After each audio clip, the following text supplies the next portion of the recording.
Okay, so good afternoon, everybody. My name is Rob Salkowitz. I am author of a book called Comic-Con and the Business of Pop Culture. I write about all of this stuff for Forbes and ICB2, and I also do some work in the convention industry studying how all of this stuff has come to define popular culture in the 21st century. And from the beginnings that we had in events like this, most of the time when you say the word comic convention, you're not talking about this kind of event anymore. You're actually talking about the kind of event that David does. David Glanzer is VP of Marketing and Strategy for Comic-Con International, which is the group that puts on that other show that happens in San Diego that some of you might be familiar with, in addition to WonderCon. And he's going to be here as a very special and unusual appearance on a panel talking with me and talking with you guys about some of the issues in the business of conventions and how conventions are changing and in certain ways defining fandom moving forward. What I'd like to do, you want to say hi to everybody there? Hi everybody. Okay.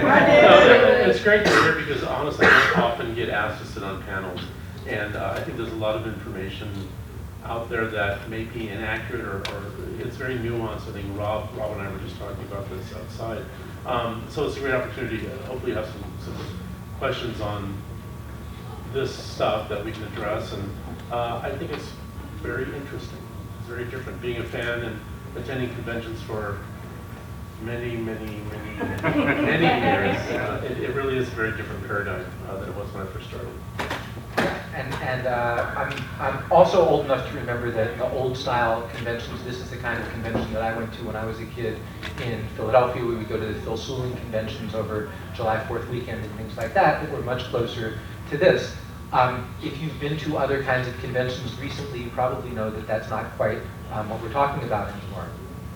This is information from a presentation that I gave at New York Comic Con last fall on what's going on in the convention business.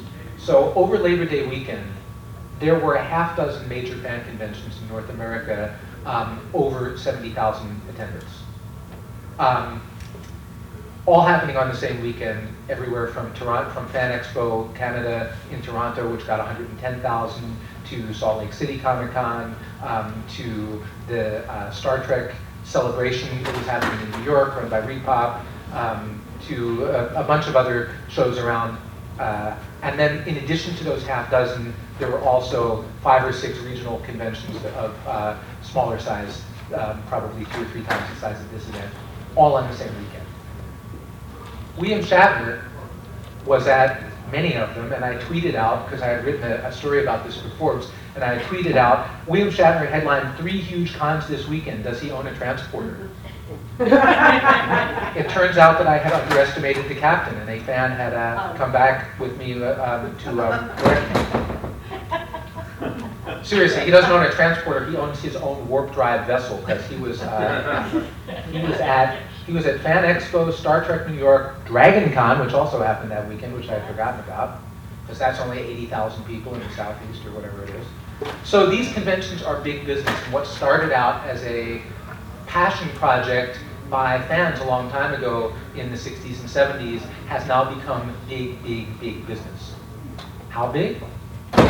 Well, there was an article in Hollywood Reporter talking about the duffel bags full of money that celebrities come away with from these conventions. So when Norman Reedus or Stephen Amell or some of these big stars are charging $100, $150 for autographs, a lot of that is happening in cash, and a lot of these guys are walking away with, as it says, garbage bags full of 20s.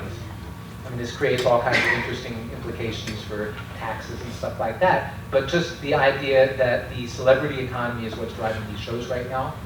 A lot of these guests are being guaranteed their money by convention organizers, which puts a lot more pressure on them to bring in people to those shows, to bring in exhibitors. And when the emphasis becomes on scale and making money, that's actually a slightly different emphasis from fan experience. So that's some of the money that's going in. My pals at ShowClicks built this cool graph of the spread of comic conventions year by year across the United States. So they tracked over 500 conventions. I've also done work with another organization called Eventbrite that also does ticketing, and they've tracked almost 1,000 conventions in 2013. What we're talking about with fan conventions is there's obviously shows like this that are comic conventions that are sort of comic oriented. But as the shows have grown, they've brought in other, what I call sort of nerd adjacent fandoms, whether it's video games or board and tabletop gaming, manga and anime, other media fandom as comics have proliferated throughout media. There's people that only know these properties because they see them on TV or they see the movies. So this has demonstrated, so this is another chart that we built, con growth by genre. So from the 1930s, of course, you had your science fiction conventions, were the granddaddies of everything, starting in the 1930s, and peaking in the 70s and sort of stabilizing. Now, the interesting thing is all of these fandoms have slightly different characteristics and demographics also. Comic conventions basically got their start, I don't know where that long tail is coming from, it's basically from the early 60s, and then we're really seeing a huge growth in the 2010s. So this is shows that they're categorizing as primarily about comics. Gaming conventions really taking off now, especially board and tabletop gaming. Was anybody here at Gen Con this last year? You were. So have you been there in years past? Yeah. Got big, right? It used to be E3 when it started, when it dropped, when it came back up. So what I heard from Gen Con this year is they got about 20,000 more people this year than they've ever gotten before. It was well over 100,000 people making a special trip to Indianapolis in August to play board games. So this is a huge growth area. Miscellaneous conventions, this is things like BronyCon and Wizard of Oz Con and stuff like that, where there's these fandoms that have cropped up around things. There's some tables out front there that have some really cool conventions going on. So this would be a miscellaneous category, also growing. Branded conventions for things that are around particular properties like Lego or Hasbro or things like that.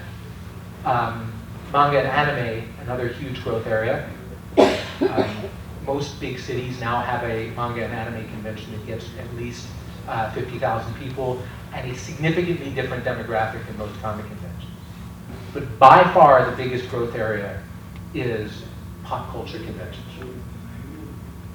And these are the things that are trying to aggregate all of these different fandoms together, and these are the shows that are routinely getting 50, 70, 100, 120,000 people at their events, depending on where somebody's counts, which is important. Eventbrite, when we did the research for Eventbrite, we tracked nearly 1,000 shows, and they estimated that the gross ticket sales of these alone were $540 million. That's for paid attendance at close to 1,000 ticketed fan events in North America in 2013. I did some additional research to track what the economic impact is. So every time a convention comes to a city, you'll get the Chamber of Commerce or the Convention Center or the convention itself will do an economic impact study, and they'll say, we generated $160 million for the city of San Diego, or $100 million for the city of New York. The lowest multiplier that I found of any one was for a one-day show in Pensacola, Florida, when Pensacon was, I guess, one day. And they got 10,000 people, and their economic impact was 6x paid attendance. That's the lowest. The highest is Lanzer's event, and they get a much higher multiplier than that, something like 25 or 30 times. The average that I found was close to 8. That means that the total economic impact, assuming these numbers are even close to being right, $540 million times about 8 is about $4.82 billion with a B dollars in 2013. I think it might have gone up a little bit. To put that number in perspective, the entire comics publishing enterprise in North America, periodicals, trade publications, and digital, all up, comes in at about $1 billion. So the events that are based on this content are 4 times the revenue generation of the content itself. And all of these people that make these cracks about if everybody that went to a Comic-Con bought a comic, the industry wouldn't have any money troubles, that is absolutely correct. Captain America made, Civil War made something like $2.5 billion in global box office. So again, the scale of this stuff is really enormous. We did a little bit of audience analysis to figure out who is going to these shows. And as you may guess, the audience has changed quite a bit from the old days. What we found is that, and you can look up some of this stuff online, fully 50% of overall attendance at fan conventions now is female. So gender balance has been achieved. If you look at under 30, that number is trending higher. So it's about 55% female under 30. If you divide that up among fandoms, and manga anime fandom and certain kinds of media fandom and science fiction and fantasy are the most female, comics and video gaming are still primarily male.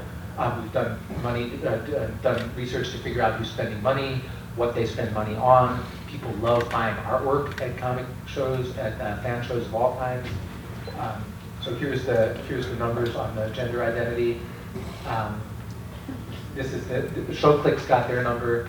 I'm sorry, can I ask one quick question? How do you define artwork? Does that include prints or just original artwork? No, prints too. Okay. So yes, which is an interesting problem. So what's being sold at these conventions? So anyway, here's the gender breakdown by fan. I'm going to post this thing. If you follow me on Twitter at Rob Salk, I can hit me up and I can connect you with this data if you're interested. I was also using another tool that analyzes social media. So this is basically of the 300,000 people that follow New York Comic Con on Twitter. They broke down into these very different, what we call tribes. And you can see comic art comic and art fans, young gamers, non-US, wrestling gamers, more gamers. I mean, and then down at the bottom there, comics culture fans. So that was less than 10% of the people going to New York Comic Con that follow the handle on Twitter identify primarily as comics fans.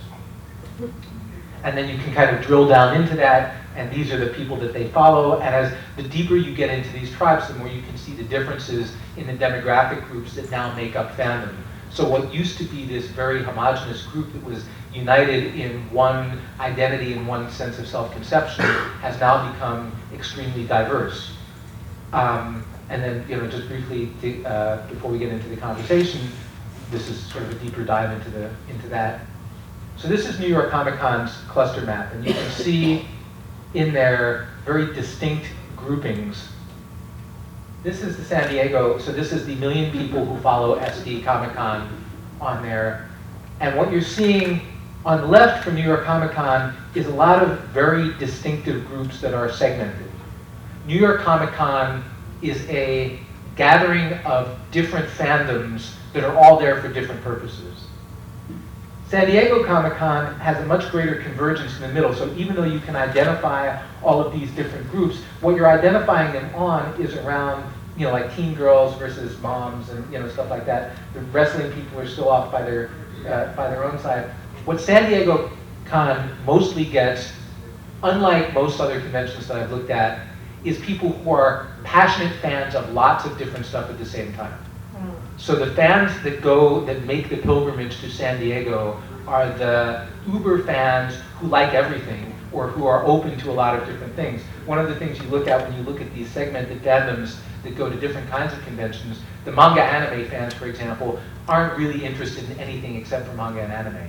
The gaming fans are primarily interested in gaming and a couple of other things. Those people, those same kinds of fans that go to San Diego are actually interested in other stuff. So anyway, that's the kind of work that I do, and that's the kind of insight that I have on this stuff. But what I'd like to do now is talk to the actual expert, the guy who's been running these things for a while. And I think I'd like I was to. wondering what the impact on Comic-Con is or will be with Disney buying up a lot of the Everything? major Marvel, Star Wars. We have a really good relationship with Disney, but I'll be very honest with you. The truth of the matter is, if they start doing their own events, if we start losing stuff, then our show may end up being smaller. We'll still do it. We'll get paid less. We may be able to do less than we were before, but I think we're committed to putting on a show so long as people want to attend. But that's a great question because you never know. Now I will say something too.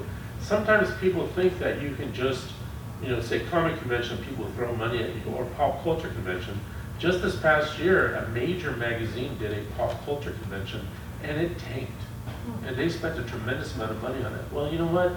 One of the things I always tell studios and networks is, look, if you have something cool, actually I tell this to everybody who wants to do a presentation. If you have something cool, share it with our audience. Don't sell it. Because you know what, we're used to getting sold to all the time. And I think what happens is, like with this pop culture convention, they thought pop culture is big, San Diego's huge, we're an umbrella magazine, we can get all these things together, it's gonna be massive, and it wasn't. So, we don't know, we're still waiting to see. This gentleman over here at the center. It's a good question, segue. The thing is, Comic-Con became that tentpole that everybody could, all the studios could put their name to. They know they're gonna have a big audience, they can put out a press release and mean something, sort of like Cannes or whatever. And then you look at CES and what happened there, where Apple no longer presents at CES, Microsoft no longer presents, and they do their own thing. That could be like what Disney does. Yes. It could actually make like it could bring Comic-Con back to, you made the comment, a lot of people think, oh, you've gone away from your base to service all these media partners. Well, there's an economy of scale that's working in favor of Comic-Con, which is that the press that covers this stuff wants to go to one event to get that news. And so even though New York Comic-Con is really trying to set itself up as, you know, like as a separate pole of this, I think there's a lot of resistance from, oh, do we have to go to two of these things to get the same coverage? We'd rather go to one place. And the Comic-Con is already there. It's right down the street from Hollywood, you know, relatively speaking. And the studios don't want to set up at multiple places, and the people that are giving the attention, Comic-Con generates something like 10 billion media impressions over the weekend. Far more than that. Yeah, I mean, it's a very, very, very large number, and that it may look to the Disneys and Warner Brothers and Hasbros of the world that they would be better off carving off their own walled gardens of this, but they may find that that cutting off 1/3 of the pie makes for a much smaller piece than they thought, rather than the pie as a whole. And I think also to what you mentioned, which I think is true too, is if the show shrinks, the show shrinks. I mean, it's something we wouldn't want necessarily, but we're not going to, we want to make sure that the fans come first, right? Because that's why we do the shows. The reason why we have interactive multimedia video games now is because fans wanted that. The reason why, Hollywood was always an aspect of the show, but I can't tell you how many times we say no to things that Hollywood wants to do. You may not see it on the front end, but it's a lot. And in fact, we have a reputation for being difficult to deal with, and we try not to be. We just want to make sure that whatever we do doesn't have an impact on the people sitting in the I've been audience. on the studio side. Yeah. Right, okay, well then you know full well. But Yeah. we've always enjoyed the fact that you did say no and what we ended up with, because both of us are fans, and so we were brought in to help with those. And from our point of view, we like to hear what you're saying, and to the woman's point earlier about Disney, Marvel, Star Wars, I don't think it's going to change whether Lucasfilm comes. I don't think it's going to change whether or not DC and Marvel still send their artists. So whether Disney wants to control some of that, it's not going to change, to your point. I hope so. Being the destination for artists. And some people may forget, but Marvel sat out the show for many years. Yeah. And I don't want to get into the whole thing, but it was never a Comic-Con we're going to punish you. That was not the reason. And I remember there was a 60 Minutes reporter who came, was doing something or other, and said, "Where's Marvel?" I said, "Well, actually, Marvel was on the floor, president on the floor." And he looked at me and he said, "Well, totally off the record, you couldn't tell." Nobody here said, and now we want Marvel at the show, that makes it better, but I think your point is well taken. I'm just so very happy both of you are here, Friends of Comic-Con Forum, and you had mentioned, Mr. Glanzer, that John Rogers has your boss, of course, and he's been to Comic Fest prior. Something he mentioned when he came as a guest of this convention was that the attendee's pocketbook is very central to the decisions that you make. He was speaking specifically to hotel prices and badges being under the $300 range. It's a two-part question basically for both of you. In terms of Comic-Con, how do you feel that you're doing? That was 2 years ago. How do you feel you're doing in keeping that attendee's pocketbook central? I think we could always do better. I will tell you there are two things that really, and us staying in San Diego, you hear about us possibly moving and people are always talking about it. people rarely ask us what they're talking about. We've always said we want to stay in San Diego forever. It's where we were born, it's where, and the city, and by the city, I mean the city council and the mayor really are working with us. You'll see outside activations and stuff so that people can do some of their stuff outside now because there's just no more room inside the hall. But I will tell you, some of the biggest problems we have right now are hotel room blocks. We try to get as many rooms at a hotel as we possibly can, and we try to negotiate a fair rate. And that fair rate is higher than what that rate would normally be. But it's something that the hotels really want, and it's something that I think if we're careful with it, hopefully our fans can afford. We're having some trouble with that. There are some hotels, our contract expires next year. We're having some trouble with that because some hotels want to give us less room blocks, charge more for those room blocks, and then charge exorbitant rates outside of that. And their argument is, and this isn't all hotels, but a lot of their arguments for some of them are, well, yes, your fans may not be able to pay for that, but you know what, the studio execs will pay that in a heartbeat. And we have to tell them, yeah, but if there's no fans, there's no studio execs. And that's a really hard thing for people to understand. And the other thing that's kind of hurting us right now, to be honest with you, is outside non-sanctioned activations. And the reason for that is some of them charge money. And it may not seem like a lot of money, but when an exhibitor comes to San Diego, it's not a cheap show to do. When an exhibitor comes to San Diego, you want to be able to say, a good portion of that disposable income that is for collectibles and whatever is going to be spent on the floor. Well, when somebody opens across the street and is charging $15 for a shirt, $20 for a hat, whatever it happens to be, all of a sudden, that percentage of what the fan spends at San Diego in the building diminishes. It may still be a lot of money to the exhibitors, but their profit margin starts to decrease. And that is something that's very scary to us. And if I could just add that what you just heard there is a lot more thought than many convention organizers give to that particular issue. Because I think that San Diego, because it grew up organically, has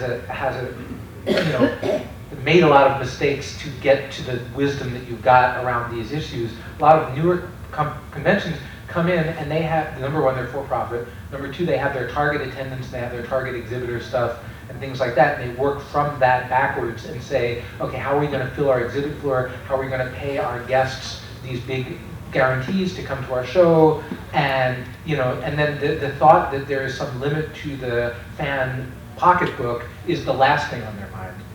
And for this reason, you're seeing a lot of smaller markets getting very highly saturated with shows, and you wonder, can Indianapolis sustain 7 major pop culture shows in a year? Can Seattle, which is where I'm from, which is a pretty big market, sustain 4 or 5 gigantic, Emerald City, SakuraCon, PAX, all of this stuff within the course of a calendar year that's attracting the same fans and the same dollars? Since you spoke about the hotels, one of the issues in the city is the expansion of the convention center and the rise in the transit occupancy tax. So we had 2 measures that were on the ballot this last November. Oddly enough, one prohibited an expansion of the convention center. The other one was a charter plan to build a stadium that had a convention facility. The real big problem with that, and one or both of those would increase the TOT, which is a tax that if you're from out of town that you pay on top of your hotel bill, would raise it considerably, which a lot of hotels were afraid was going to have a negative impact on people visiting. The biggest problem that we had was if there was a convention facility across the street or blocks away, as the proposals were, it's very difficult for us to tell the exhibitor, oh look, we want you at Comic-Con, but you're going to be 16 blocks away. Some of you may remember, if you go to Comic-Con for a long time, that about 20 years ago, we wanted to use the sales pavilion, so we moved some people upstairs. Oh my God. And that was like Rob said, we learned from our errors. People let us know, look, we want to be in the foot traffic area. So a lot of the politicians didn't understand that, and in fact, one local congressman even said, Comic-Con isn't going anywhere, San Diego's the biggest thing, yada, yada, yada, And it's like so short-sighted because Charges aren't going to go anywhere. well, exactly. And the thing is, we will stay in San Diego as long as we can. But if our attendees tell us, look, it's too expensive, it's not working out, then we're going to have to try to find a solution that works for them. And I think a lot of people are don't necessarily believe that on the public side. But there is now, the mayor seems to have gotten back onto the idea of an expanded convention center. So we have our fingers crossed for that. There's a whole bunch of things on the back end. There's where it's supposed to be expanded into, there's some dispute about land over there. So luckily, I leave that to somebody else. We have our fingers crossed. I know you guys were saying about movie studios will do a great presentation, but it won't translate well. But I've seen the opposite, you know, with Scott Pilgrim versus The World. I mean, they did a presentation, but it was a great movie, and everybody I talked to loved it, but it didn't do well at the box office, and it's a cult hit. I mean, there's midnight shows, so They sometimes screened the that fans movie get for their wrong. entire core audience at the convention. I think that was actually one of the problems with that Yeah. campaign. That was the entire audience, Yes. and they all went many, many times. That was it. My first convention was in 1978, so I'm one of those. Mine too. Very, very much the same. Actually, we have the same thoughts on a lot of things that you already mentioned. I want to take the opportunity to tell you that your staff that work with the disabled and accessibility are phenomenal. I travel with a person in a wheelchair, and you're one of the few conventions she'll ever go to, and she actually feels safe there. Great, And thank people you. talk about how big the convention is, and it isn't. Sure, I Hall love H can you. be crazy. Are you recording this? Hall H can be crazy, but we're not the type that goes to Hall H. You know, that's only 7,000 seats or whatever it is. Right, right. That's not the whole convention. So, Exactly. you know, if those movies go away, we're still coming. But your staff treats the accessibility with compassion but not pity, and that's a big difference between other conventions. Other conventions don't want them. And it's amazing what some of the other conventions write out as for accessibility. And I right now I forget the gentleman's name that I always do work there, and it goes out of his way. Well, thank you. You know, Robert Goodwin was a gentleman who did a lot in disabled services, and he was in a wheelchair himself. And I remember a reporter once saying, you know, how is it dealing with so many people? It's like, you know what, we all come from different backgrounds. We all, you know, want to make sure that we all have a good time.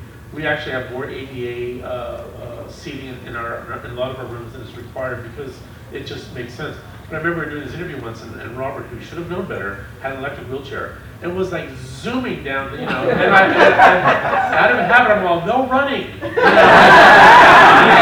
It's slowed down, you know.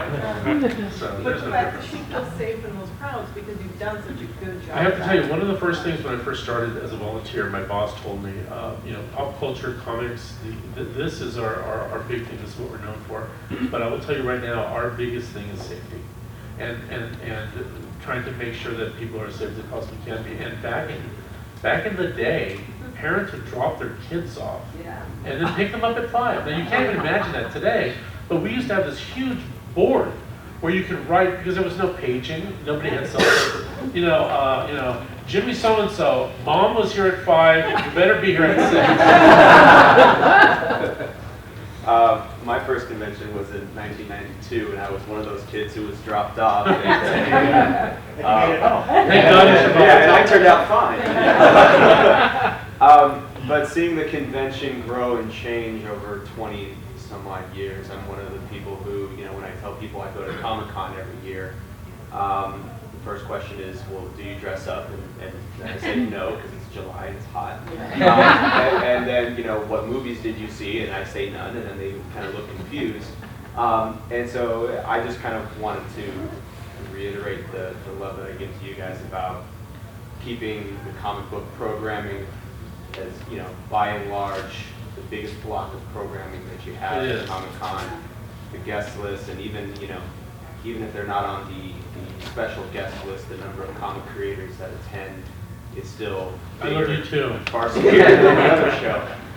And so you know, that has always kind of been, you know, because if you listen to what's said out there and what, you know, goes on in the media and things like that, that comics are diminishing. I'm one of those people who say, no, they're still there. There's just a lot of other stuff that's around it. Yeah. And I want to say thank you for keeping comic books central to the show. Well, we touch on an issue that is kind of a thing, which is the people that go to the shows and the people that are fans know what's going on there. and then the media that's close to the event know what's going on, and then there's kind of a game of telephone that extends, and the farther out you get from that circle, the more the misconceptions, about like, oh, it's all about cosplayer, it's all about this. But then the biggest one that you get is, like, people know that I go down to San Diego Comic-Con every July, and they say, oh, I went to the Comic-Con here in Cleveland, or whatever, last, or my daughter went to the Comic-Con that was in Phoenix, and they think that it's all one big enterprise, when in fact it's run by a lot of different people. I guess, how do you guard the perception of your event as separate from some of the knockoffs? Some people probably may know we're involved in some litigation, so there's not a lot I can talk about that. I will say we do have license agreements with some conventions. It was never really an issue for us when there were good conventions, that there was never any confusion with us. I mean, you didn't have to assert your mark if there was no problem with that. That's beginning to change. Rob mentioned how these conventions are changing a lot. A lot of them are almost just autograph shows now. And when we start getting complaints because fans feel that they're not getting their money's worth, when they are not getting whatever happens to be a show that isn't ours, then that causes problems for us. And for one of those, and I can't really say more about that, but it's something that we're keenly aware of and we stay up at night about. And that just, as you said. I think one of the things a lot of people don't realize, when San Diego first started, it started out as a comic book, film, and science fiction convention. A lot of literature convention. A lot of people don't realize that. When Hollywood started having a really bigger presence at the show, not necessarily in terms of space, but in terms of publicity, we got a lot of criticism that you've lost your roots as being a comics-only convention. It's never been a comics-only convention. And one of the things that we found is that people who we target and come to our show may be coming to the show for comics, but they can be introduced to other things. When I first started attending Comic-Con in 1978, it came because of movies. I'm a huge, huge movie fan. I really didn't know much about comics. I read Archie when I was a kid. Over the course of a couple of years, I really began to learn about strips, about just any number of things. So I started having my own favorites. And we've seen a lot of that cross-pollination. So I think you see that in this image on San Diego. There are people who come to the show, but they cross-pollinate. And you almost have to at our show because there are lines for almost every panel. And if you can't get into one panel, we always ask people to have a second or third. And sometimes that's not necessarily in the main thing you were there for. But luckily our people who attend end up finding that they have other things that they're interested in as well. So it's really a great confluence of different people and interests. One of the things that Rob was also mentioning was these conventions. Some of them now have 70,000 people or even more. And it's true, there are conventions that have a lot of people. We stopped issuing press releases years ago because people count their numbers very differently. Some people count one person. We count, if you buy a badge for Friday and you buy a badge for Saturday, you're counted as one person. Other conventions, if you buy a badge for Friday and you buy a badge for Saturday, you're counted as two people. And that's an old marketing thing that it's not wrong. It means that your exhibitors have twice as much chance, theoretically, of getting this same person to come by your booth. For us, we don't do that because it doesn't make sense for us. If we ended up counting our numbers that way, we probably have 330 to 360,000 people. If an exhibitor came to our show expecting 330,000 people and did enough business for 160,000 people or 130,000 people, the news out of that show is, wow, there were a lot of people at the show, but half of them didn't buy product. Well, you know what? Majority of them did buy product, but we gave you a false start from which to start. So we don't do that. And I think one of the things Rob and I were talking about before is it's how you market. There are shows that have a lot of people, and are they buying? Are they paying attendees? Are they attendees who get free badges? Are they familiar with the comic convention? Are they going just to see what a comic convention is? It's amazing. There's a show that I've been to a couple of times. It has a huge reach. But what's remarkable is I watch people leaving the facility and none of them have attendee bags. None of them have product. there's a lot of families, but none of them are wearing superhero shirts. And that tells me just anecdotally that these are people who wanted to see what a comics convention was. They may not have had an interest in it. I don't know how long they stayed. And with San Diego, somebody who comes to Comic-Con typically comes when the doors open at 9 and leaves when the doors close at 7 or stay later. A lot of these other conventions may actually have as many people as they claim because people stay for 1 hour or 2 hours. They come in, they look, and they leave. So numbers are always a weird thing. Demographics and psychographics can be as well. So it's a real challenge doing what we do and trying to make sure the information that's out there is as accurate as it possibly can be. And David, what have you noticed about the changing audience at Comic-Con? Is it, are you seeing a different kind of fan or any observations about as the show has grown from being sort of hardcore old school people to a broader audience? What way is it? When I first started going to Comic-Con, Comic-Con was the first convention that I was introduced to, and then I started going to science fiction conventions. I was a big science fiction fan. And one of the things that I found was, I mean, when I came to Comic-Con, it was like, you know, my tribe. I mean, there were people who got me. I was a big Star Trek fan. I couldn't believe that I could walk into the exhibit hall and find like tricorders and you know, communicate, all this kind of stuff. What we've seen now is there's a lot more, there are still hardcore fans who attend our show. And then maybe hardcore fans of comics, science fiction, fantasy, film, now gaming, prop making, costuming, all those different things. But one of the things that there's been a change that I've seen is you mentioned open-mindedness. It's the open-mindedness of people allowing themselves to be exposed to new things and actually glomming onto that. We had a story, I may be wrong with the paper, but it was a reporter who came to cover the Watchmen movie. And I think she was from the LA Times. And we did an interview and on Sunday, and as she was leaving, she had her bags of comics. And I said, oh, how cool, you're a comics fan. She's like, no, I'm really not. I don't know anything about comics. But I was interviewing this retailer, and he said, you know what? You should check these out. Well, she made it a point to stop by the press desk the following year, and I said, oh, you know, what's your story on this time? She said, you know, actually, I'm not doing a story. I came because these comics were so cool that I'm starting to read comics. And I think there is something that we see a lot more now, and that is people willing to go ahead and broaden their horizons. When we advertise our show, and really don't advertise Comic-Con anymore because we have more people who want to attend than we can accommodate. But when we do WonderCon, we do a targeted advertising. We don't do a shotgun approach to just people wherever. We want to get people who have a basic interest in pop culture. Because we know those people will find something at a show that they really like and maybe come back again. I think some of these other shows are just trying to get people through the door. I don't mean to sound ill of other shows, but I think that happens sometimes. So if there is something that I've seen, I don't know if it's much of a change, but we've seen it on a much larger scale. And one of the differences is that, as some of you may know, that San Diego Comic-Con, like this show and like some other shows around the country, is essentially a nonprofit. So it's mission-driven. Bigger shows like New York Comic-Con, run by Reed Pop, and Fan Expo, which is run by Informa, and of course Wizard World. These are commercial companies that are publicly traded, or in some cases, or have profit margin priorities.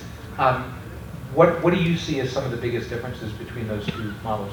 We're mandated by a mission statement. If you go to our website, you'll see a mission statement on there, and that's basically to promote comics and popular art to a wider audience. So that's what we live for. I'm very, very lucky, and if John, our president, was here, he'd probably hit me.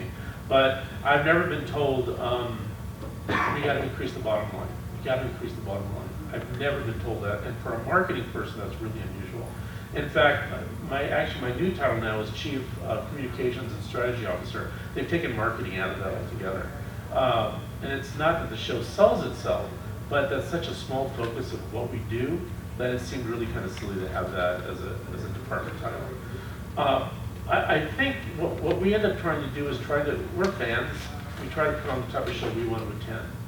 If there's ever a time when Comic-Con loses its way, it's not, we have no one else to blame but ourselves. It's not because another show is is usurping us or is better than us or whatever. It means that we've taken our eye off the ball. So we're driven by making sure that we produce the type of show that we want to attend, and more importantly, our attendees want to attend. So our profit margin isn't very high. I mean, we make a lot of money, but it takes a lot of money to produce our shows. For many years, we ran APE, the Alternative Press Expo. We ran that at a loss. And I think we had it for almost 20 years. And that didn't matter because Comic-Con allowed us to do that. We've entered into some other associations, that ones with Lionsgate, with the CCHQ. That money is allowing us to do other stuff that we've never been able to do either. So that's very exciting for us. So long as we don't lose our focus, I think we'll be okay. And I'm not saying that these other shows don't have that same focus, but we really are mandated by our mission statement. Of course, one of the things that happened in the, over the past 20 years or so is that comics-based content, which used to be known only to the select few that were into this sort of nerdy medium, suddenly became the fuel for the entertainment and media and technology and marketing industries, and is powering all of these global franchises. The people that are investing millions of dollars to make these movies, at least at the outset, they wanted to make sure that their opening weekends were going to be big. They needed influential fans to come in and tell all of their friends, to go see the movies. And so this whole dynamic developed where the Hollywood studios would come to Comic-Con because that's where the fans already were, and they would wow them with these giant presentations, and all of the fans would go out and say, wow, I just saw the coolest thing in Hall H. And it was hoped that the echo of that experience would fuel the money that was coming into the box office on this. And then at a certain point, I think it became more of an expectation that's okay, I'm going to Comic-Con, so there's going to be all of these big stars there and things like that. And I think that there's people that sort of set in motion a cycle. Well, it's interesting because we have good relationships with TV networks and movie studios, and we're very honest with them when we talk to them. If you give us, and we tell them, if you give us a presentation on Hall H that is 3 minutes out of your 2-hour movie, and it's the best of that movie, our audience is going to go crazy. But if you can't deliver on that trailer or whatever, you know what? We're not dumb. We're not going to give you money if the movie sucks. You can't blame us for that. And if you read the trade papers, a lot of times they do. The influence of Comic-Con is waning because, wow, it was such a hit at the show, but it didn't translate to dollars in the box office. Well, because the movie sucked. You can't blame us for that. But also, one of the things that we tell our attendees too, and one of the things actually that they tell us is, in our most recent survey, we found out that 80% of the people who attend Comic-Con would still attend a Hollywood panel if it didn't have footage or didn't have major stars. And the studios and networks don't understand that. Because as fans, we love producers, we love writers, we love prop makers, we love costume designers. We got some crap a couple of years ago for having a panel on the show The Office. And it was a show, everyone said, it's a celebrity thing, you're selling out, yada, yada, yada. Well, there were no stars on it, but it was a showrunner, a writer, a producer, who else.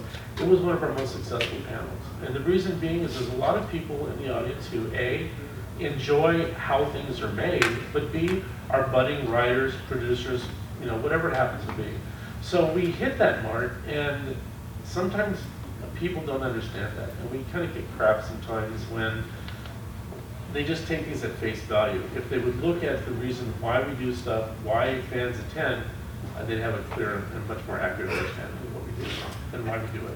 Yeah, I mean, sometimes you get things where they have pressed the right buttons to activate the Comic-Con audience, but then the movie, like Scott Pilgrim was a good example of that, where I was at that presentation in Hall H. It was the best thing at that show, for sure. People were on fire. They couldn't wait to see this movie, and then it kind of goes away and nobody else got it, which is kind of too bad. I think that's more what's wrong with the rest of the country than what's wrong with us. But there was a great moment in 2006. It wasn't great for the people that were there, or the people on stage. It was at the Vertigo panel, and they were announcing, they came out and they said, we have this great big announcement to make. We're making the movie for John Constantine Hellblazer.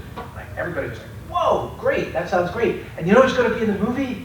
Keanu Reeves. And we're like, ooh, rickets. And you could see like the blood like drained out of their faces. They were like, we thought you guys were gonna like that. Like he was in the Matrix and y'all like that, right? And I was like, yeah, no. There's a similar story, and I don't know how many of you were at that panel in San Diego in 1989, was it?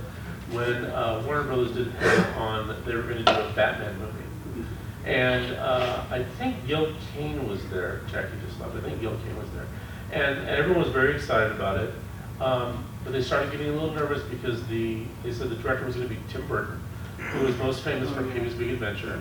And then they announced that a comedic actor, Michael Keaton, was going to be the star. And everybody began to think that it was going to be more based on the TV show than on Frank Miller's book. But Gil had a headshot of Michael Keaton and drew a cowl on him, and people were like, "Maybe that'll work." So yeah, I mean, if you have the right reason, it's good. Sometimes I think Rob was absolutely right. Sometimes the biggest problem is when I think studios or whoever it happens to be tries to predict what it is a fan will like based on their limited knowledge. We have time for one more question.